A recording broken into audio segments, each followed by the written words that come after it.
weird because it's a fragment.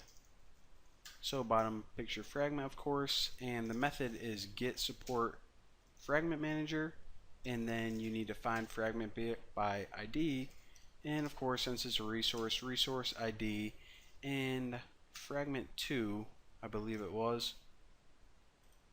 Alright, so the fragment regular is the top one and fragment 2 is the bottom one.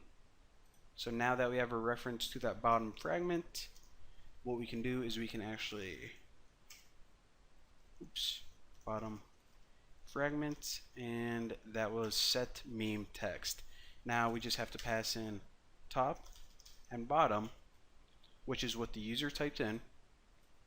It's now getting passed along to that bottom fragment, and hopefully if everything works, it should take the text from here, pass it to the activity, and what method we just wrote, it will change the text on there.